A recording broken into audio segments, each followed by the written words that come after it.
You know, everybody got the same story. We just got different details. But like I always say, life is 10% what happens to you. It's 90% what you do about it. So the first step is getting completely and brutally honest enough to say, I am tired of myself. When you say I'm sick and tired of being sick and tired, that's the facilitator of change. That's when you're ready to say these words, no more excuses. No more excuses. I went to Kent State, I dropped out. I didn't drop out, I flunked out. Now that threw my life into a spiral, but because I didn't have a college degree, I could not let that stop me. And like you're doing, where you're saying, all my friends at this age are settling in your careers, you don't even know if they're happy or not. Stop comparing yourself to others. So the first thing you do is stop focusing on other people. Instead, focus on being the best version of you that you can. Then you'll recognize that you deserve to sit at the big table with everybody else after you become the best that you can be. Now, once you've accepted that you have as much right to success and much right to succeed as anybody else, the next step is learning how to talk the talk. You have to get fluent in the language of success so you speak it with ease. Surround yourself with people who've accomplished their dreams and immerse yourself in the culture of achievement. The notion that we are not enough is a lie. And I think more young people need to know that like when you have that thought that you're not enough, that's based on a lie that somebody said to you or a lie that somebody did to you. Like somebody said or did something to you to make you feel like you're not enough. And that's not true. That you are everything that you need to be, that you have everything that you need to have to be the person that you're meant to be and to be the best version of who you're meant to be. It may mean that you have to work really hard, and it may mean that you have to ask for help, but you are perfectly blessed. You know, you are exactly who you're supposed to be joyful in this life. So don't be afraid to work hard, and don't be afraid to ask for help so you can get there, because that's your truth. Your number one job is to become more of yourself and to grow yourself into the best of yourself. You can always better your best. You can always go beyond anything that you have ever done. You'll never hit a state of perfection. You're always bigger than what you do. And so all you're looking for are new breakthroughs through practice and practice and practice. You'll get better and better and better. And there's still some things that will happen to you that will catch you on the blind side that you did not anticipate. You'll get knocked down, but you won't be knocked out. You'll be able to get to your feet again, be on the ropes, but you'll have a fast recovery rate when you work on yourself. Hard work matters. Why does hard work matter? Well, hard work matters strategic because if you make more phone calls, you do the old adage, right? Show up earlier than everybody else, leave later.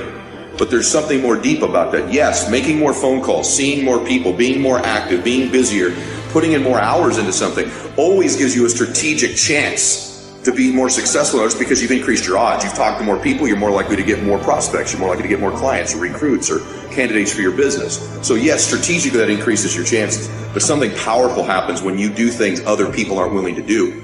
You begin to believe you deserve to have things other people won't have. And that's what gets you a seat at the table of success. Now once you're there, it's a dogfight. It's a dogfight of skills and talents and luck and faith and circumstance and blessing and all that stuff. But just to get to the table, to get into the room, you have to believe you deserve to be there. And so again, I want to say this to you. The hard work part plays into shifting your identity. That over time, not even that long a period of time, when you're doing the things others are unwilling to do, you begin quietly to begin to believe that, oh, I deserve to be rewarded in ways these other people aren't going to be rewarded because I'm doing the things others won't do. And so the fastest way to change your identity, to change our belief, is just to flat get to work, to flat get there earlier, to flat leave later, to just make more calls, see more people, be more relentless, just pour ourselves into the work.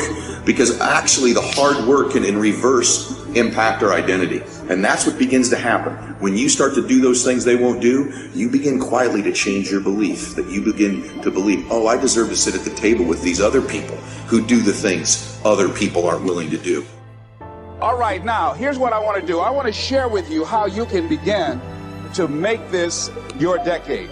How many of you know within yourself, if you ask yourself the question, have I done all that I'm capable of doing or being and living up to my potential? How many of you have to really answer, no, I have not done all that I can do? Raise your hands, please. Okay, very good. Now, here's what we know. That people don't do what they know in life, but what they do is they operate within the context of the vision they have of themselves. So what I want to share with you is how to begin to get a larger vision of yourself and how to begin to make this your decade. Because in order to do that, it's going to be very challenging. It's going to require a lot of work on your part, an ongoing process of personal and professional self-mastery. And it's going to require that you begin to see yourself worthy of the requirements in terms of effort, in terms of commitment, in terms of action, in terms of preparation, or whatever it is that you need to do in order to take your life where you want to take it. So one of the first things I ask you to do is I want you to look at your life right now and think about something that's important to you, something that gives your life a sense of value. Think about something that you'd like to have, or something you'd like to create for you or your family or for society. I want you to hold this thought in mind. Now, one of the first things I want you to do is don't worry about the inner conversation that you're going to have. Don't worry about how you're going to do it.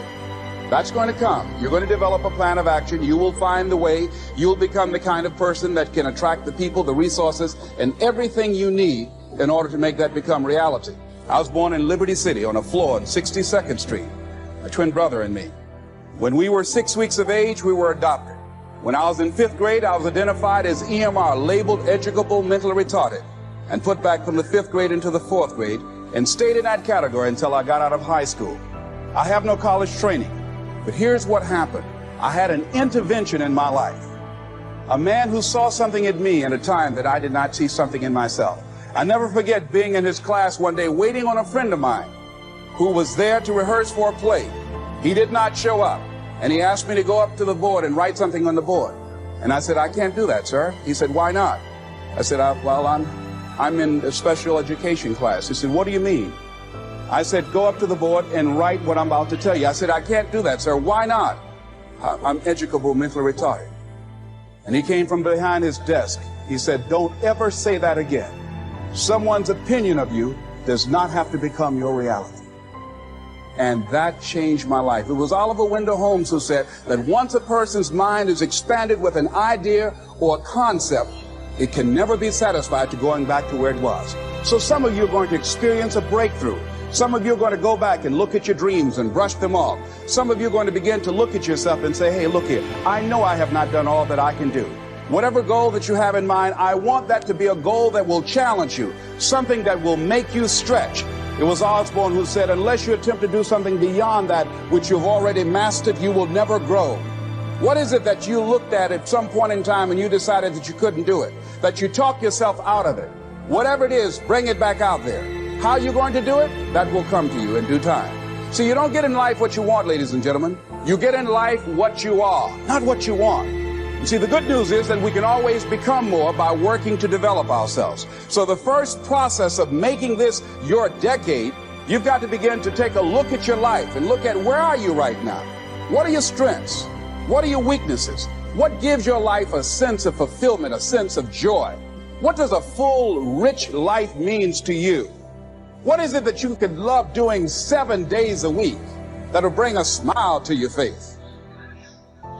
Think about that. In all the areas of your life, your professional life, your personal life, your family life, your spiritual life, what is it that you'd like to have? Once you begin to determine that, that takes you to the next step. And that is, once you decide what it is that you want, now you've got to decide that you deserve that. Repeat after me, please. I deserve the best that life has to offer. I deserve to find. Telling you, for things to get better, you got to get better. Don't ask for it to change out there. Ask for you to change here. Don't ask for a more favorable wind. We call that naive. Don't ask for better seed, better soil. This is the only planet you got. Just ask that you can get wiser and stronger and better and be able to take care of your own responsibilities. Get better. Learn how to handle the seasons better. Let's go through them. Learn how to handle the seasons of life. Number one, learn how to handle the winters. There's all kinds of winters. The winter when you can't figure it out, the winter when it all goes wrong, the winters of your life. The winter of a divorce, the winter of a death in the family, the winter of a tragedy, some things we can't understand. But here's what we do know. It's possible for us to get through the winter. Here's what's exciting about the passing of time. It takes you through whatever you're experiencing at the moment. That's what time will do, take you through the winter. But here's what you got to do in your own personal development, your own personal growth, and that is just get better at handling the winters. You can't change the winter, you can't change the seasons, but you can change yourself. You say, well, what can I do about the upcoming winters of my life? The challenges that I know I'm going to face. Here's what you can do. You can get wiser, and stronger, and better. Go home smarter than you came. Go home with more ideas than you came. Next, get stronger. You can develop the muscle. You can develop the courage muscle. You can develop the inspiration muscle. You can develop the dedication muscle. You can get stronger. There isn't anybody here that can't get stronger. And the third one is get better. We can all get better. I've gotten better. First talk I gave, I stood up, my mind sat back down. But here's the secret to my success. I stood up and did it again. I stood up and I did it again. And I did it again and I did it again all those many years ago. I did it when I was scared, and I did it when I didn't want to, and I did it when I was ill. And I did it when it didn't work well, and I did it when they didn't appreciate it, and I didn't a lot of times when I didn't know much what I was doing. I just did it anyway. I got better. I got better day by day and week by week and month by month, and I'm asking you to do the same thing until you can develop a long arm and a long reach, until you can develop influence that won't quit. Touch people next year you couldn't touch this year. Touch people now you couldn't touch before. Conduct a meeting now you couldn't conduct before. Heart and soul now mixed in there that wasn't there, missing before. I'm asking all of you to get better in spite of the winters, in spite of the downturn, the money downturn, the social downturn, the personal downturn, whatever it is. Just get stronger. Get better. We've all got those personal winters. The key is not to wish for a better winter. The key is to wish for more strength, more wisdom, more courage, get better, get wiser, get stronger. There's no winter that you can't overcome. There's no winter that you can't figure out how to survive. Winters don't last forever. Hang on.